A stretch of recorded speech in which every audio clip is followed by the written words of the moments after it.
тұрғындары ерлі зайыпты Салтанат және Ерік Дүйсебаевтар ауласына ғашықтар бағын жасаған. Түрлі өсімдіктермен әсемделген бақтың авторлары ерлі зайыпты Ерік және Салтанат Дүйсебаевтар. Бұны мен 2016-да көктемде бастадым. Жер тегіс болғаннан кейін неге гүл екпеске дедік. Соң жолдан ауылдан келе жатып, бір сәті түсті, Дендрали парк дейді. Сол жерден гүл алдық. Соң жай қалып шыққаннан кейін шөпке қалай қараймыз деп газон отырғызайық дедік. Аула ішінен бой көтерген бақ көпшіліктің сүйікті орнына айналған. Мұндағы гүлдер әсемдік пен сұлулықтың, тазалықтың символы іспеттес. Көршілердің бәрі айтады, бір зоопарк сияқты дейді. Арғы 4-3 кварталдан келеді дейді. Естіп келдік дейді. Соң келіп қарап кетеді екен.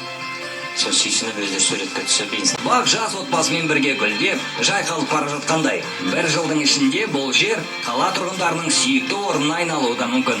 Қаланы көркейту әр тұрғынның міндеті. Егер әрқайсымыз ауланы осындай бақпен әсемдесек, қала да көркейе түсері сөзсіз.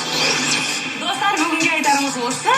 Әр жұма сайын бұл бүгігі бағдарламасын жібермей қоймаңыздар. Келесі кездескенше аман сау болайық.